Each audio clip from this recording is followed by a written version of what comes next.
Donald Trump blasting New Mexico's economic problems, benefit programs, and its Syrian refugee policy. Now, you might think that his target was a Democrat, but you'd be wrong. It was not. Trump was blaming New Mexico's Republican governor. Listen. It's your fault? Is it your fault or is it your government's fault? It's your government's fault. We have to get your governor to get going. She's got to do a better job, okay? Your governor has got to do a better job. Well, Governor Susana Martinez ranks as one of the most prominent Hispanic women in American politics, and she's also the chairwoman of the Republican Governors Association.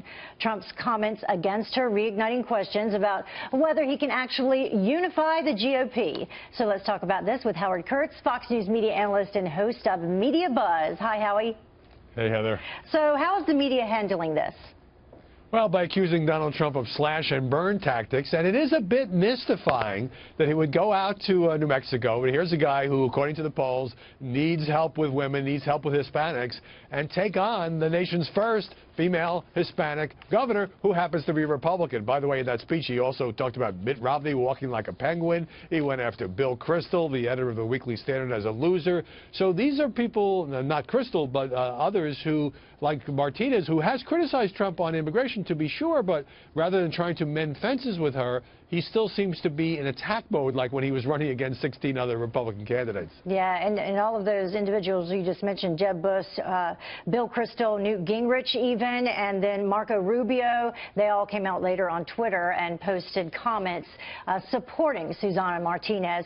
But, you know, is the media just playing into exactly what Donald Trump wants? Because here we are, once again, we're talking about him, you're writing about him.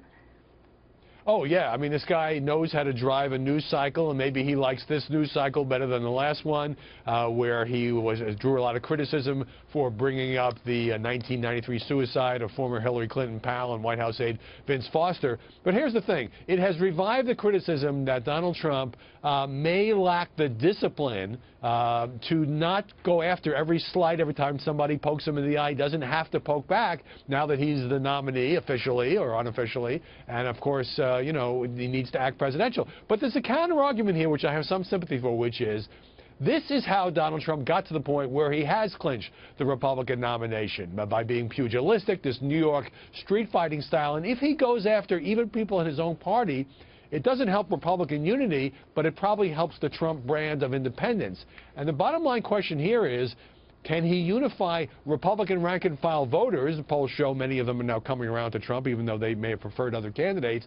It may not matter all that much whether he can get Paul Ryan on board or whether Marco Rubio is going to be enthusiastic at the convention or even Susana Martinez. Maybe it just doesn't matter as much as the pundits think. Yeah, so that would be which is more important, unify potential Trump voters in the general election or unify the GOP leadership?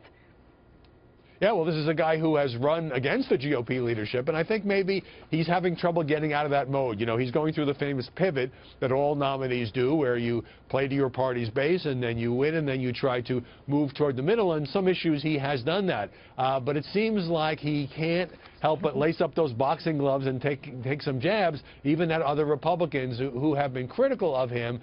Maybe we make too much of this, but he does need strong Republican support if he's going to be in a position to win, to flip enough states against Hillary Clinton, where he will need some Democrats and some independents in order to win some states that Mitt Romney did not. Well, the first indication may come with the June 7th primary. Thank you so much for joining us, Howard Kurtz. Appreciate it. Great to see you. Great to see you, Heather.